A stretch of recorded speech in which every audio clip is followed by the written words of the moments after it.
विधान भवनामध्ये महिला आयोगाच्या संबंधाने महाराष्ट्रातल्या महिलांची, सर्वसामान्य कुटुंबातल्या महिलांची आणि महिला आयोग संबंधित युतीमध्ये असणाऱ्या ज्या महिला आहेत त्या महिलांच्या अनुषंगाने ही बैठक बसली होती.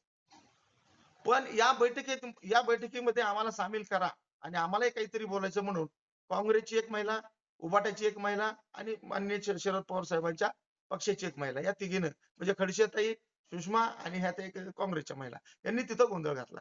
आम्हाला काय बोलू दिलं नाही, काय बोलू दिलं नाही. काय बोलणार तुम्ही? तुमचं कोण मत ऐकणार? तुमचं कशामुळे आम्ही तुम्हाला बोलू देणार? एक तर तुम्ही सरकारमध्ये नाहीत, तुम्ही सातत्यानं सरकारच्या विरोधात बोलणारी माणसं. त्याच्यामुळे महिला आयोग कसा चालवायचा, पुनर्रचना त्याची कशी करायची ते आम्ही ठरवत ना. पण तुमच्या सगळ्यांच्या डोक्यामध्ये एकच होतं की रुपालीताई चाकणकरांचा राजीनामा आपल्याला घ्यायचा आहे, त्यासाठी आपण रान पेटूया.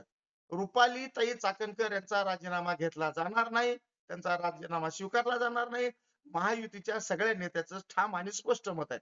रुपालीताई चाकणकरांना सोशल मीडियावर तुम्ही किती जरी ट्रोल केलं, त्यांच्याबद्दल किती जरी तुम्ही बदनामी करण्याचा आणि आक्षेप तुम्ही जरी किती जरी बोलण्याचा प्रयत्न केला, तरी तुमचं कुणीही ऐकून घेतलं जाणार नाही. तुम्ही एका राजकीय पक्षाच्या प्रेरित असणाऱ्या तुम्ही महिला आहात. त्याच्यामुळे तुमचं फारसं काही आम्ही डोक्यात घेत नाहीत. दुसरी गोष्ट, महिला चाकणकरांबद्दल तुम्ही काय बोललात? खास करून सुषमा काय म्हणाली, की तुम्ही काय रश्मिका मंदाना आहेत का? त्या कुठं स्वतःला समजतात रश्मिका मंदाना? रुपालीताई चाकणकर स्वतःला रश्मिका मंदाना समजत नाहीत, पण तुम्ही स्वतःला हेमा मालिनी का समजतात? महाराष्ट्रामध्ये तुम्ही हेममालिनी आहेत एक तर सांगा, मी उबाटाची हेममालिनी आहे म्हणून तरी. अरे तुम्ही त्यांच्या सौंदर्यावर किती जळता. आता तुम्हाला देवानं दिलं नाही, काय करणार तुम्ही? चित्राताईनं स्पष्ट सांगितलं की अध्यक्ष असून चालणार नाही.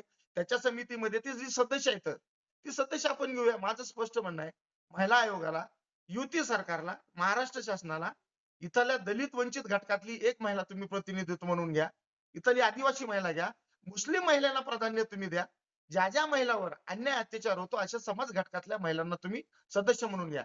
हाय प्रोफाईल मधल्या कुठल्या तरी एखाद्या विरोधी पक्षातल्या महिला तुम्ही घेऊन काय उपयोग होणार नाही आणि त्यानं ती साध्य पण होणार नाही.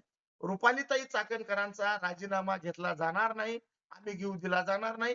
अतिशय व्यवस्थित आणि प्रामाणिकपणे ते काम करतायत. रश्मिका मंदाना तुम्ही त्यांना शब्द जोडता, तेव्हा त्या राष्ट्रवादी काँग्रेसमध्ये नगरसेवकापासून आज तागायत ते काम करतायत आणि ते प्रामाणिकपणे काम करतायत. हे तुम्हाला जेलशी वाटते. त्याच्यामुळे तुम्ही हे असं बोलताय. हे चुकीचं बोलताय आणि महाराष्ट्राला माहिती आहे, की रुपालीताई चाकणकरांच्या सौंदर्यावर जळणारी फक्त सुषमा अंधारे महाराष्ट्रात आहे.